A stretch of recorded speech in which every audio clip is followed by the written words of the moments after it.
ಇರಲಿ ಮತ್ತೊಬ್ಬರಾಗಲಿ ಸೊ ಅವ್ರ ಪರವಾಗಿ ಹೋರಾಟ ಮಾಡಿ ಅವ್ರಿಗೆ ನ್ಯಾಯ ಕೊಡಿಸ್ತಾರೆ ಅನ್ನೋದು ಸೊ ಇಡೀ ರಾಜ್ಯ ಜನಕ್ಕೆ ಗೊತ್ತಾಗಿದೆ.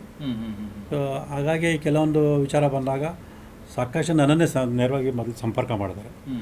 ಸೊ ಸಂಪರ್ಕ ಮಾಡಿದಾಗ ನಾನು ಎಲ್ಲನೂ ಕೂಡ ಒಪ್ಕೊಳ್ಳೋಕ್ಕೋಗಲ್ಲ, ಅದು ಸತ್ಯ ಇದೆ.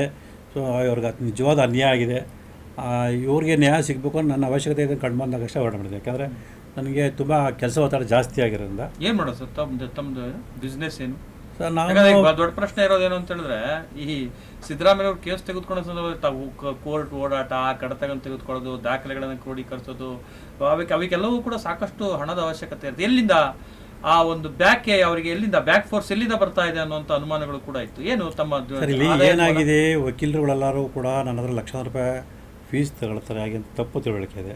ಸೊ ಎಲ್ಲ ವಕೀಲರು ಕೂಡ ಬರೀ ದುಡ್ಡುಗೋಸ್ಕರ ಕೆಲಸ ಮಾಡೋದು. ಸೊ ಅವರು ಕೂಡ ಒಂದು ಆತ್ಮಗೌರವ, ಆತ್ಮಸಾಕ್ಷಿಯಿಂದ ಇರುತ್ತೆ ಮತ್ತು ಸಮಾಜದ ಬಗ್ಗೆ ಅವರು ಸ್ವಲ್ಪ ಕಳಕಳಿ ಇರುತ್ತೆ.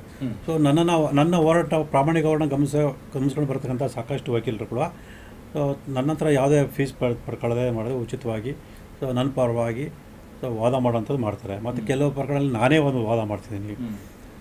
ಮತ್ತು ನಾನು ಪತ್ರಕರ್ತನಕ್ಕೆ ಒಂದಷ್ಟು ಕೆಲಸ ಮಾಡ್ತಿದ್ದೀನಿ ಮತ್ತು ಸಿನಿಮಾ ರಂಗದಲ್ಲಿ ತೋರಿಸ್ಕೊಂಡಿದ್ದೀನಿ. ಯಾವ ಪತ್ರಿಕೆಗಳಲ್ಲಿ ಮಾಡಿದರೆ ಸರ್? ಅಲ್ಲ, ನನ್ನದೇ ಸುದ್ದಿಸಿಗೆ ಪತ್ರಿಕೆ, ಪಾಕ್ಷಿಕ ಪತ್ರಿಕೆ ಐತೆ. ಮತ್ತು ಬೇರೆ ಯಾರೋ ಲೇಖನ ಕೇಳಿದಾಗ ಜನ ಬರ್ಕೊಡೋ ಅಂಥದ್ದು.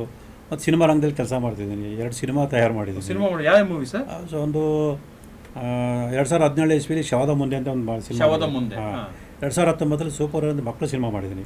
ಹಾಗಾಗಿ ಆ ರಂಗದಲ್ಲಿ ತೋರಿಸ್ಕೊಂಡಿದ್ದೀನಿ. ಸೂಪರ್ ಹೀರೋ ಅಂತೇಳಿ ಮಕ್ಕಳು ಸಿನಿಮಾ ಮಾಡಿದ್ದೀನಿ. ಹೀಗಾಗಿ ಮತ್ತು ಈಗ 100 ಜನಕ್ಕೆ ನಾನು ನ್ಯಾಯ ಕೊಡಿಸೋ ಸಂದರ್ಭದಲ್ಲಿ ಅವ್ರ ಗೌರವಧನ ರೂಪದಲ್ಲಿ, ಹಣದ ರೂಪದಲ್ಲಿ, ವಸ್ತು ರೂಪದಲ್ಲಿ ಸಹಾಯ ಮಾಡ್ತಾರೆ. ಆರ್ಥಿಕವಾಗಿ ಚಂದ ಇದ್ದೀರಾ?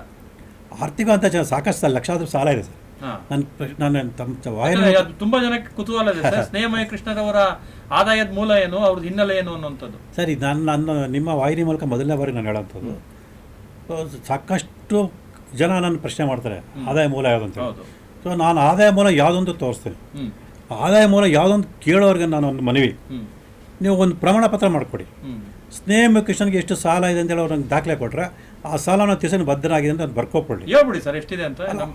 ಸುಮ್ಮನೆ ಅನಾವಶ್ಯಕ ಹೇಳೋದು ಸುಮ್ಮನೆ ತೊಂದರೆ ಆಗುತ್ತೆ ಸರ್. ಅವರು ಪ್ರಮಾಣ ಪತ್ರ ಕೊಡಲಿ ಸರ್, ನಾನು ಆದಾಯ ಮೂಲ ತಿಳಿಸ್ತೀನಿ ಮತ್ತು ಸಾಲದ ದಾಖಲೆ ಕೊಡ್ತೇನೆ.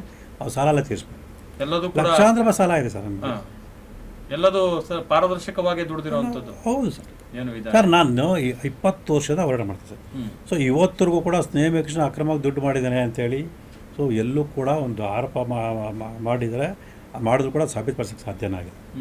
ಆರೋಪ ಮಾಡ್ತಾನೆ ಇದ್ದಾರೆ. ಈ ಬ್ಯಾಕಪ್ ಏನಾದರೂ ಸಿಗ್ತಾ ಸರ್ ನಿಮಗೆ ಬೇರೆಯವ್ರ ಕಡೆಯಿಂದ? ಸಿದ್ದರಾಮಯ್ಯರು ಕೇಸ್ ಇದು ಮಾಡುವಂಥ ಟೈಮಲ್ಲಿ ತಮಗೆ ಹಣದ ಇದು ಎಲ್ಲಿಂದಾದರೂ ಹರಿದು ಬಂದಂಥದ್ದು ಆ ರೀತಿ? ಸರ್ ಖಂಡಿತ ಇಲ್ಲ ಸರ್. ನೋಡಿ, ಇತ್ತೀಚಿನ ಒಂದು ಉದಾಹರಣೆ ಕೊಡ್ತೀನಿ ಸರ್. ಸೊ ಸ್ನೇಹ ಕೃಷ್ಣನ್ಗೆ ಈ ಥರ ಅಲ್ಲ, ಯಾರೋ ಕೋಟ್ಯಾಂತರ ದುಡ್ಡು ಕೊಟ್ಟುಬಿಟ್ಟಿದ್ದಾರೆ. ಆ ದುಡ್ಡನ್ನ ಮನೇಲಿ ಇಟ್ಟಿದ್ದಾರೆ ಅನ್ನೋ ಕಾರಣಕ್ಕೆ ಸೊ ನನ್ನ ವಿರುದ್ಧ ಇದೇ ಬೆಂಗಳೂರು ಸೈಬರ್ ಪೊಲೀಸ್ ಸ್ಟೇಷನಲ್ಲಿ ಒಂದು ಸುಳ್ಳು ಪ್ರಕರಣ ದಾಖಲೆ ಮಾಡಿಕೊಂಡು ಸರ್ಚ್ ವಾರೆಂಟ್ ತೊಗೊಂಡು ನನ್ನ ಮನೆ ಕಚೇರಿಯೆಲ್ಲ ಪರಿಶೀಲನೆ ಮಾಡಿದ್ರು. ಏನು ಸಿಕ್ತು? ಆ ದಾಖಲೆಗಳು ಸಿಕ್ತೇ ಹೊರತು ಯಾವುದೋ ಅಕ್ರಮದ ಹಣ ಸಿಗಲಿಲ್ಲ. ಅವ್ರ ದಾಖಲಾತಿಗಳು ನೋಡ್ಬಿಟ್ಟು ಸುಸ್ತಾಗ್ಬಿಟ್ರು ಅಧಿಕಾರಿಗಳು. ಅವ್ರು ಅದನ್ನೇ ಕೇಳೋರು, ಏನು ಕೃಷ್ಣ ಅಷ್ಟೊಂದು ದಾಖಲೆ ಇಟ್ಕೊಂಡ್ರೆ ನೀವು ಇಲ್ಲ ಯಾವಾಗ ಓದ್ತೀರಾ, ಯಾವಾಗ ಮಾಡ್ತಾರೆ? ನಾನು ಹೇಳಿದೆ, ಬೆಳಗ್ಗೆ 4 ಗಂಟೆ 5 ಗಂಟೆಗೆ ಎದ್ದೇಳ್ತೀನಿ, ಓದ್ತೀನಿ, ರಾತ್ರಿ 10 11 ಗಂಟೆವರೆಗೂ ಬರೀ ಓದೋದು ಟೈಪ್ ಮಾಡೋದು ಇದೇ ಆಗುತ್ತೆ. ಅದೇ ನನ್ನ ಕೆಲಸ. ಕೊಠಡಿ ತುಂಬ ಬರೀ ದಾಖಲೆಗಳು, ಮನೆಗಳು ತುಂಬ, ಅಟ್ಟು ತುಂಬ, ಮನೆ ತುಂಬ ಜಾಸ್ತಿ ಇದೆ. ಎಲ್ಲ ಒಂದು ಕಡೆ ಡಿಸಪಾಯಿಂಟ್ ಹೋಗಿರ್ತಾರೆ, ಏನೋ ಅವ್ರು ಅದನ್ನ ಹೇಳಿ ಸರ್, ನಾವು ಏನೋ ಅಂದ್ಕೊಂಡು ಹೋಗಿದ್ವಿ, ಅಲ್ಲೇನೋ ಇದು ಅಂತ ಹೇಳಿ ಪಾಪ ಅವ್ರು ಹೇಳಿದ ಒಂದೇ ಮಾತು ಸರ್, ನೀವು ಗ್ರೇಟ್ ಒಂದು ಹೋರಾಟಗಾರ ಕೃಷ್ಣರೇ, ನಾವು ಇಂಥ ಹೋರಾಟಗಾರ ನೋಡಿರಲಿಲ್ಲ, ಕಣ್ಣಾರ ನೋಡ್ದಂಗೆ ಆಯ್ತು ನಮಗೆ ಅಂತೇಳಿ ಅವರು ಒಪ್ಕೊಂಡು ನನ್ನ ಬಿಟ್ರು. ಅಲ್ಲಿದ್ದಿದ್ದೇ ನನ್ನನ್ನು ನ್ಯಾಯಾಂಗ ಬಂಧನಕ್ಕೆ ಒಪ್ಪಿಸಿ ನನಗೆ ಇದು ಮಾಡಬೇಕು ಅಂತೇಳಿ. ಅದು ಸತ್ಯ ಕಂಡಾಗ ಅವರಿಗೆ ಅರಿವಾಯಿತು ಸ್ನೇಹ ಕೃಷ್ಣ ಏನಂತೇಳಿ. ಸೊ ನಾನು ಈ ರೀತಿ ಅಕ್ರಮ ಮಾಡೋದ್ರ ಬಗ್ಗೆ ಏನೇ ಒಂದು ಸಣ್ಣ ಒಂದು ಅವ್ರಿಗೆ ಸಾಕ್ಷಿ ಸಿಕ್ಕಿದ್ರು ಕೂಡ ನನಗೆ ನ್ಯಾಯಾಂಗ ಬಂಧನಕ್ಕೆ ಒಳಪಡಿಸೋದಕ್ಕೆ ಕೆಲಸ ಮಾಡ್ತಿದ್ರು.